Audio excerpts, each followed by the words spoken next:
you've been enjoying the music that's playing, it's a special playlist put together by Mayor Rayapati to celebrate Moline and the positive energy that we have as we look forward to the next year.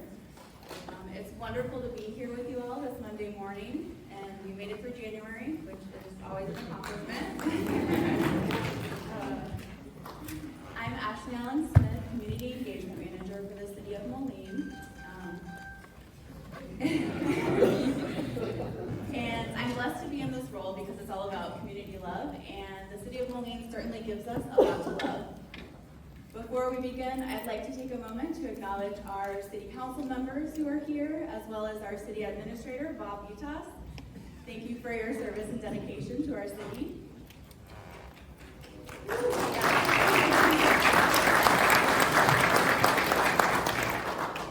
We also want to give a huge thank you to Andre with the Sound Conservatory for sharing this beautiful space with us.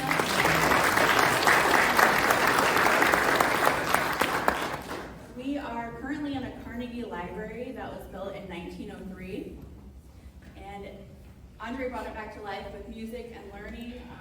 This building sees approximately 370 students each week. As mentioned, this is a Carnegie Library, and while we rightly celebrate Andrew Carnegie's generous $40,000 donation that made this building a reality, which is a substantial gift worth over $1.2 million in today's money, the story of this library building is also a testament to the spirit of Moline itself. This building stands on what was once known as the Veely Lot. It's interesting to note that when planning to purchase the site, donations were only solicited from those thought to be able to contribute large sums of money. However, Moline residents at the time expressed their regret at not being invited to contribute to erecting this literary monument. And the desire to contribute wasn't just about the location. As the Dispatch reported on October 17, 1903, so general is the desire that the library building be completed and furnished, and so many expressions of goodwill and intention to contribute to its completion have been made, that the library board members feel it their duty to allow the wishes of the people of Moline an opportunity to contribute toward the library, no matter how large or small. No structure ever erected in Moline reflects more credit on the intelligence and progressiveness of the people than our new Carnegie Library.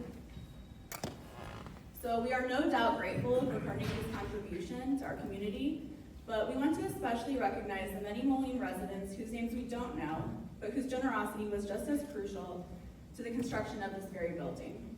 These are the Moliners who took pride in their city and wanted to help it grow. Today, our opening speakers are Moline residents who are putting in the work today to ensure a bright future for Moline tomorrow. They embody the same spirit of community engagement that built this very building. As American cultural anthropologist Margaret Mead said, never doubt that a small group of thoughtful, committed citizens can change the world. Indeed, it's the only thing that ever has. These words remind us that change starts with individuals, with people like our speakers today, who are committed to making a difference. And one such individual who saw a need and took action is our next speaker, Emily Allen. When the cherished Mr. Thanksgiving community dinner was at risk of disappearing last year, Emily stepped up and took the initiative to keep this tradition going. She's here to talk about what it means to continue a community tradition like Mr. Thanksgiving. Let's give her a warm welcome, Emily Allen.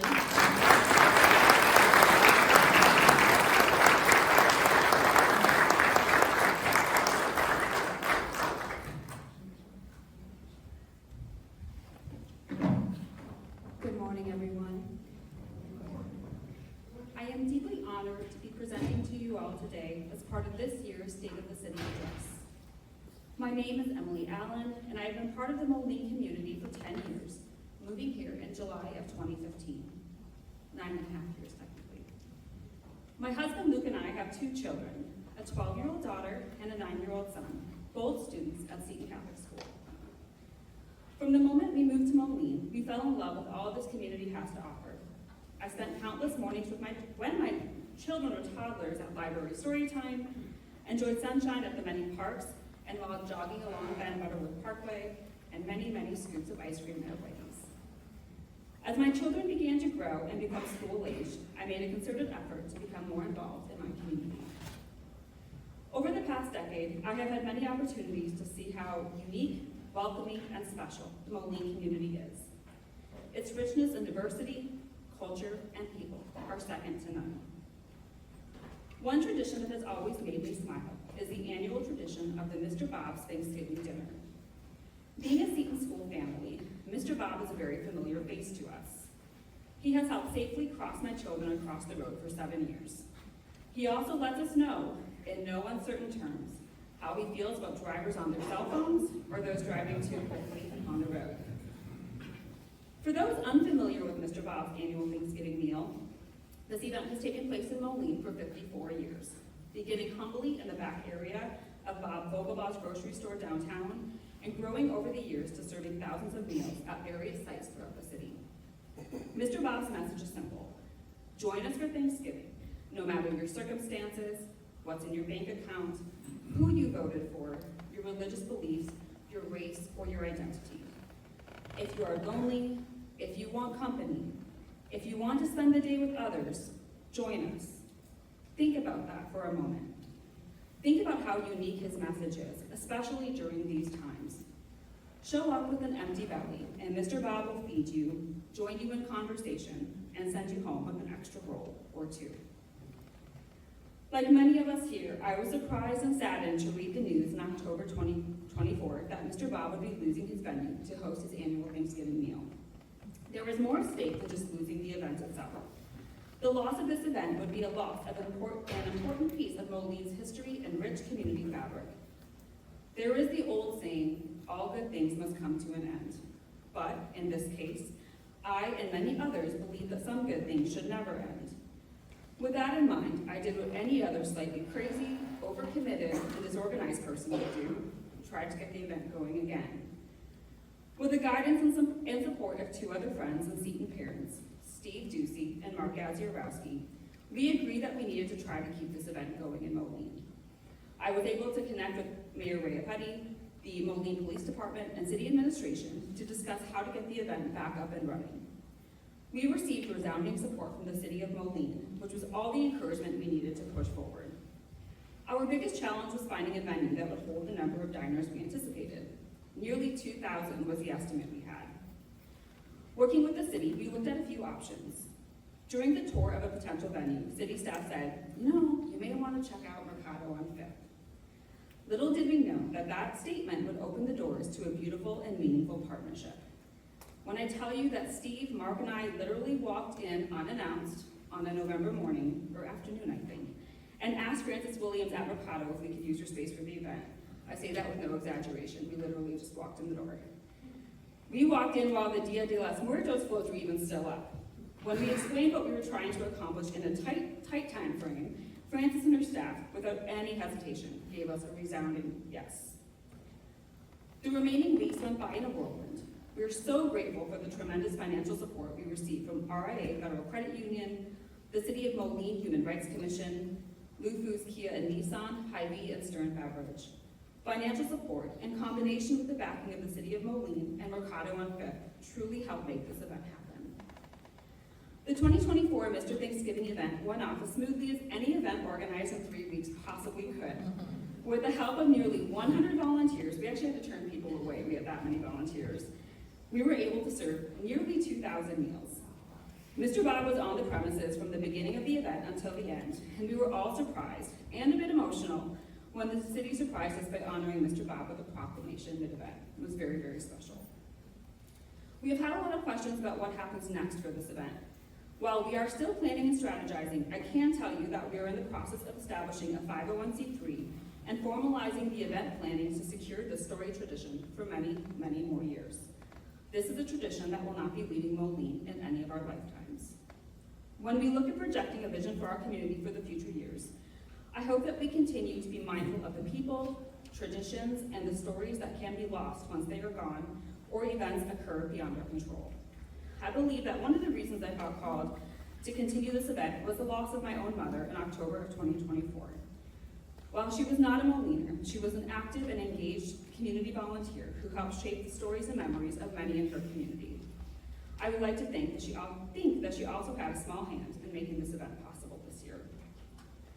I would be remiss to not close out this speech with a statement of gratitude to Mr. Bob and all that he has taught us while we help make this year's event possible. We are deeply honored to be trusted to continue his annual tradition and feel a strong sense of responsibility to make it the best possible every year. If you pass him along the road this week, please give him a honk, a wave, or a thumbs up. Just be sure to have your cell phone down. Thank you.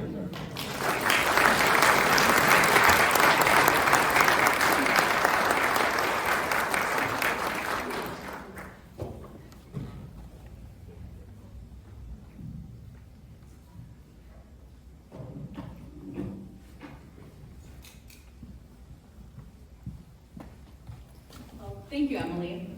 So while Emily worked very hard to keep our traditions moving, we have another Moline resident here to speak on preserving our past.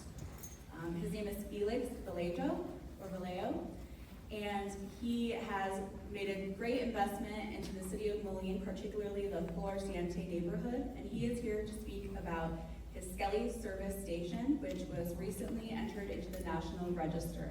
So if you could give Felix a warm welcome.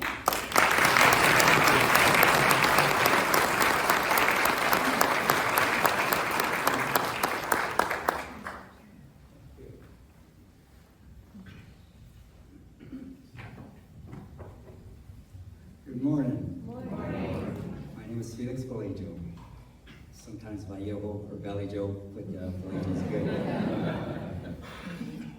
I'm a very proud, lifelong Moliner. I'm excited and humbled to have been asked to share the preservation story of our 1932 Skelly gas station and what the city means to me and my family. Let's start with a little history and a bit about who we are. In 1946, soon after my dad got out of the Army from serving in World War II, my parents purchased their first home on 8th Street and raised their 7 kids, once known as Deer Street. So we were just right below the Butterworth Center and Deer Wyman House. I also chose to raise my family on the same block and purchased the house next door to my parents 44 years ago. In 2017, I was approached by my neighbor if I would like to purchase a couple properties across the street, one which included a small, rundown storage building. After a bit of research, we were surprised to find out that that little storage building was a 1932 Skelly gas station. In the early 1900s, service stations were leading contributors to the great change in the transportation industry and the placement of retail businesses within this, across the country. It was then that we became determined that we were to bring this little gas station back to life. What I want to emphasize here today is that I did not bring this building back to life alone. Especially during these trying times, it's important to recognize that none of us are alone. It took a village. Raising everything from despair takes a village. So many good people come together to help me. Our gas station success was supported by so many members of our community, from global communities, the John Deere Foundation, local muralist Sarah Robb, the Moline Historic Preservation Commission, with special guidance from Barb Sandberger and Dan Meisner, who's sitting right back there. Thank you, Dan. And the late Joyce McKay, she's a local historian who helped start our national registry application. The Floreciente Neighborhood Association, especially Susan Aguilar and the entire board. Countless community members, which include donors of a lot of memorabilia that have personal ties to the building history, and the city of Moline. And most important, my wonderful family. Special thanks to my wife, who's helped so much, and my beautiful daughter, who was there from the very beginning. We all brought the gas station back to life together. In 2022, our gas station was dedicated as a City of Moline landmark. And most recently, in the fall of 2024, it is now now recognized as one of 8 gas stations in the state of Illinois on the National Registry of Historic Places. Currently, the Skelly gas station serves many purposes. Classic car enthusiasts continue to use it as a destination and photo backdrop for their beautiful cars. The Mississippi Valley Antique Auto Show brought cars from as early as the 1920s to start the fall tour. It was featured on the city of Moline's 150th anniversary history trolley tour, where my dad's World War II story was reenacted to honor his survival of the sinking of the SS Leopoldville, where 800 of his comrades perished on Christmas Eve of 1944. We continue to honor our dad and display his world story inside the gas station. It also transforms into a Santa's workshop for neighborhood families to enjoy every Christmas, and has been used for the Florida City neighborhood meetings. The Florida City neighborhood continues to be a pillar of communication for our neighborhood, and it provides safe events, activities, and much needed resources for our neighbors. This journey has been more than I could have ever dreamed of. Our little corner of the world, Fifth Avenue 8th Street, shows that when good people come together, they can do anything. Now that I am a board member of the Moline Community Development Corporation, representing the Florida State neighborhood, I am even more grateful to see that firsthand our city leadership has the most interest of our neighborhoods, and those who reside in them at the root of every decision they make. It has been rewarding working alongside those with one mission in mind, and that is to foster affordable living, safe housing, and thriving neighborhoods. I would like to thank our mayor, for granting me this time to reflect on how we got here, and to publicly recognize those who stood by me. I believe, to speak on behalf of my family, that living on 8th Street in this great city has been a blessing. I truly believe we live in one of the safest cities, thanks to our police chief and his staff. I personally think we have the best water in the country.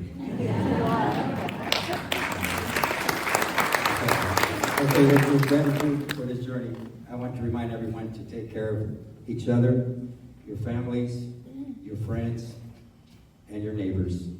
Thank you very much.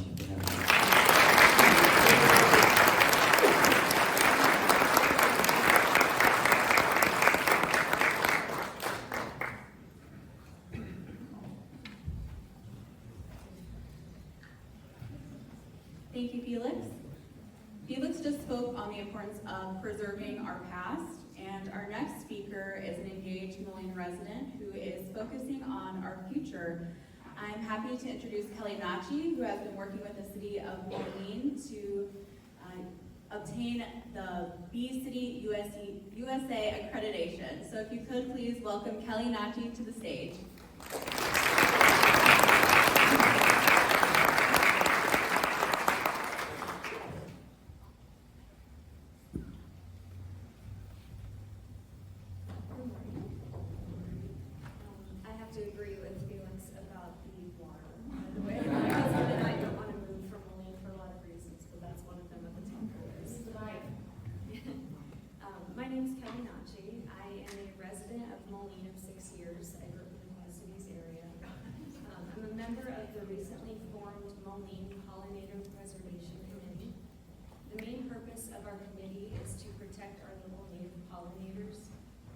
We plan to do this through a combination of community outreach and education, participation in environmentally focused projects, and by liaisoning between the city residents and city government. Our initial primary goal was to officially designate Moline a B City, which we have achieved thanks to the support of our mayor and the cooperation of multiple departments within Moline city government. The B City designation is awarded through a countrywide initiative called B City USA. This initiative is sponsored by a nonprofit organization called the Xerces Society. Its purpose is to unite communities across the U.S. who share a goal to protect and preserve native pollinators through various means of habitat conservation and other environmental strategies. As many of you probably already know, pollinators play a key role in food production and are a vital part of our ecosystem. Unfortunately, their populations have decreased dramatically as a result of habitat loss and overuse of harmful pesticides. Bee City affiliates commit to increase native plantings, reduce the use of pesticides, and maintain nesting sites that are crucial for the long-term survival of these pollinators. I first learned about Bee City USA while researching plants to use in my own garden. And as I began to learn about the benefits of native plants, I was inspired by the work affiliates of this program do. Around this time, I attended an event where Mayor Rayapati spoke about current Moline projects involving native plantings and pollinator gardens. Learning that our city was already actively embracing these environmental values, I hoped our leaders would be receptive to the idea of earning this designation. Excuse me. I wanted Moline to become a bee city, but I didn't know how to start. I was no expert and I had no experience with local government. I took a chance and approached our mayor, and I was met with enthusiasm and support from our very first conversation. She connected me with others who could help, and eventually I met my fellow committee members, who include city government staff and a former alderman who is also a master gardener. We are all Moline residents of varying expertise and backgrounds who share a passion for environmental protection and community improvement.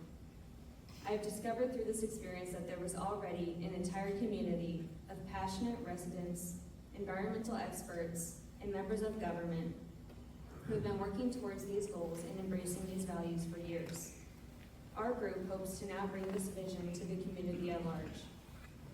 Last month, the City Council officially approved the Pollinator Preservation Committee's resolution to name Moline a bee city, and we have big plans for the upcoming year. We have begun connecting with local groups like the Quad Cities Wild Ones chapter, the Boys and Girls Club, and the city's neighborhood partners to plan upcoming projects. We will be hosting events and providing resources for community education, and will coordinate volunteer work to create and maintain habitats throughout the city. Our hope is that this initiative can act as a foundation to unify Moline's residents, businesses, schools, and government in a shared effort to protect our pollinators and our environment as a whole. 2025 marks the beginning of Bee City Moline, and we plan to hit the ground running, fueled by the support that started with a simple conversation with our mayor. Thank you.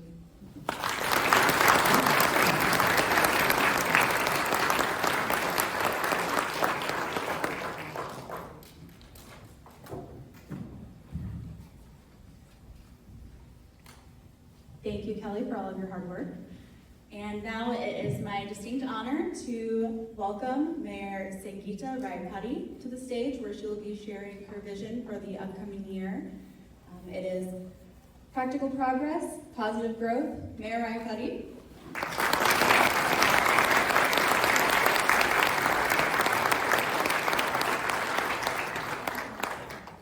Good morning, everyone. Oh my gosh. This is a beautiful view. I wish you could see it from my vantage point. Thank you to everyone who's already spoken. I think it's a real tribute when we can feature what's homegrown passion here in the city of Moline. I also don't want to forget the work of our city council, most of whom are here in the front. Nothing happens really without them putting a stamp of approval on a lot of these projects. So thank you for your hard work, and also thank you to all the staff who make things run so smoothly. We are really proud also of Andre, the owner of this building, for bringing this back online. Let's give him a round of applause.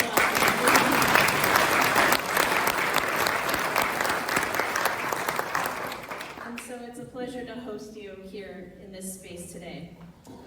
The city of Moline has accomplished a lot in this past year and has many reasons to be proud. We truly have made very practical progress over the last 12 months. Progress that's meaningful to the long-term success of the city and its residents. Practical progress, in my opinion, is the kind that is enduring, that gets to the heart of community needs and that sets us up for success in the near and distant future. It's the kind of progress that's true to our Midwestern values of common sense and preparation. And even though I grew up on the East Coast, my Midwestern mother is right over here, and she instilled those values in myself. When it comes to addressing community needs, we did this in a variety of ways in 2024. We made very clear that infrastructure, such as roads and utility pipes, were a top priority over the last year. We carefully implemented our capital improvement plan, and using the growth dollars we took in our budget exclusively for enhancing these projects, we completed 11 miles of paving or reconstruction of streets. That is more than the previous year. Critical intersections like 16th Street at Avenue of the Cities and John Deere Road at 41st Street were improved to provide more safety for our community. And speaking of transportation, our multimodal plan continues to change the landscape of pedestrian, bicycle, motor vehicle traffic. If you, like me, wound your way around the 19th Street construction last summer, you'll now find it complete with new pavement, markings, and new safer access for walkers and bikers making their way to and from the downtown and the riverfront. We also completed multiple utilities projects, which helped us gain ground on tackling our maintenance of water and sewer infrastructure and making sure basic services work well for our residents. We've begun to replace lead service lines as repairs are needed, with a full program launch expected in 2025. This is a crucial service we provide to make sure our community stays healthy. And if you are in any of the areas that flood during particular weather conditions, such as near the rivers, we've begun our flood resiliency work around the north side of our railroad lines. Speaking of the railroad, our application for quiet zones along those rail lines downtown is awaiting approval at the Federal Railroad Administration. Once that project can commence, you will be able to sleep at a downtown hotel peacefully or eat at a restaurant outdoors without having to wait to continue your conversation until the train whistle stops blowing. And the crowning achievement in terms of utility projects is that our citywide MetroNet broadband installation was completed in October, featuring 125 miles of buried fiber and adding 60 miles of fiber to city telephone poles. This project was a $19 million private investment in our city, for which we are extremely grateful. Many thanks to our staff who have diligently ushered these projects through in all of their complexity, and to the residents who were quite patient in the process. Staff was also responsible for executing ideas for more programs that meet resident needs. We highlighted 2 unique services this last year to benefit our residents. One is a sidewalk replacement program, championed, as always, by Alderperson Tinian, which helped us fix 2.4 miles of sidewalk. Getting rid of uneven pavements is one of the simpler ways to show residents we care about their access and safety and how our community shows itself to the world. We're now collecting broader information to create a sidewalk condition index, similar to the one we use for our streets, to help us prioritize the worst sidewalks in the city. The other unique program that began in 2024 is our Snow Angel program. Our attention has never wavered from providing quality snow and debris removal from our roads, but figuring out how to address the sidewalk clearance needs of our residents who can't get out to shovel or can't hire someone to do it has been a challenge. Kudos to our staff for enacting a vision for addressing that need by incorporating volunteers to be the Snow Angels. We're always looking for volunteers, so if you want to check out the city website and sign up, you could do that there. The program is a great way to reinforce positive community connections and build up our social infrastructure right alongside our physical infrastructure. That social infrastructure, or the connectedness we experience within our community, has been enhanced for several years by the work of neighborhood groups and by several other means. New neighborhood groups have started recently in Forest Hills and the East End. New electronic signage has been installed in strategic places to give the community important information. Connection and understanding is cultivated by these groups' participation in the Moline Neighbors United program. Their intentionality resulted this fall in a neighborhood group sharing a traditional meal with a new refugee neighbor family. In these days of scarce resources for new Americans, it will be especially important for neighbors to keep establishing these kinds of connections. More programs, such as the Good Gatherings Dinner and Discussion and the Chilling in the Courtyard and Bass Street Landing Concert Series, are opportunities for Moliners to connect as well, and are part, again, of our social infrastructure that we aim to keep improving. We hope that the Moline Compass Municipal ID and the resource sheets for our homeless, recently created by library staff, will be complementary tools to build this infrastructure. And speaking of the library, they broke ground on a wonderful new outdoor experience this past year, and it's nearly ready to be revealed. Work also continues to help Moline become a dementia-friendly city, where those with dementia are treated with respect, whether they are out to eat or at an appointment. In so many ways, everyone from city staff to commission members to elected officials and residents are working to strengthen our connections with one another to create an even stronger community where all feel that they belong. Another area of infrastructure that warranted attention in 2024 was our green spaces. Climate resilient infrastructure was an area that made practical progress last year. The hillside at the historic John Deere House became home to an increased number of native plants and pollinator garden. We can't wait to see what it produces here in 2025. This work builds on that of Kelly Nache, who just spoke, and the Moline Pollinator Preservation Committee, who spoke earlier, and helps us exercise our collaboration muscle by organizing with groups such as the Rock Island County Soil and Water Conservation District, Wildlands Quad Cities, Prairie Rivers Network, and the University of Illinois Extension, just to name a few. It's very clear that expertise abounds in the Quad Cities, and we are glad to have it coming in and improving our physical landscape and climate resilience in Moline. Speaking of green spaces, they were a big focus of our Parks and Recreation Department in 2024. One space that now feels the energy of completeness and the activity of resident interest is Riverside Park with Riverside Riverslide, our upgraded outdoor aquatic center. We welcomed 56,587 guests in 2024. That is up from 18,844 in 2022, the last year the pool was open.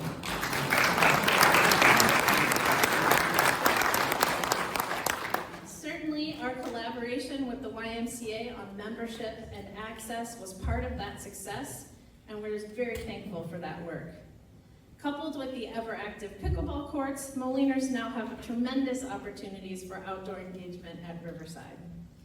New equipment was installed at other parks in the city, showing our commitment to making sure our green spaces and city parks are some of the best contributors to improving our quality of life in Moline. While we had some parts of the organization focused on the city's physical and social footprint, others were working on our human resources and safety needs. We are so proud to announce that we are back to full strength in our police department, with 84 of 84 authorized positions filled. And if you're familiar, yes, let's get familiar with how difficult it is to recruit into first responders professions, this is something to be very proud of. Our Community and Economic Development Department is also fully staffed after hiring an Economic Development Manager early in 2024. Our fire department has new trustworthy vehicles to use to meet our rescue and containment needs and to make sure staff is available when community members call for help. We continue to address increased calls for service with strategic investments in our fire department staff. Safety and rental housing conditions was a high priority in 2024 as well. The rental housing licensure program announced last year has functioned as expected, paying for itself. We have licensed 1,877 units compared to 2023's 434. Almost all of them have been inspected, with only 39 in our lowest graded category. We are pleased to be able to hold landlords accountable through the municip's court system to bring living conditions up to an acceptable level. Yes, snaps for that. After hearing this long list of accomplishments, I hope it's clear that the city has not been resting in a status quo or neutral mode. We are in high gear, actively pursuing improvements to the quality of life our residents deserve. We will continue to strive to provide for community needs, such as the ones I've described, in a balanced and practical way. Meeting community needs, as I've mentioned, is only half the story of the work the city has done in 2024. Over the past few years, we've taken many steps to address our pathways to success, or how we're laying a foundation for economic advancement and improved quality of life.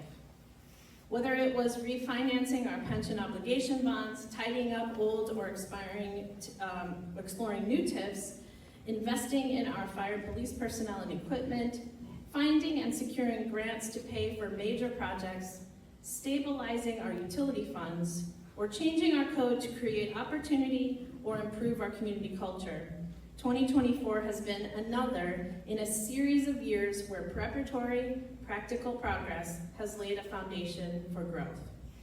Here's a list of these types of projects. We worked with legislators in Springfield to get into the River's Edge redevelopment zone legislation to make our downtown more attractive to developers.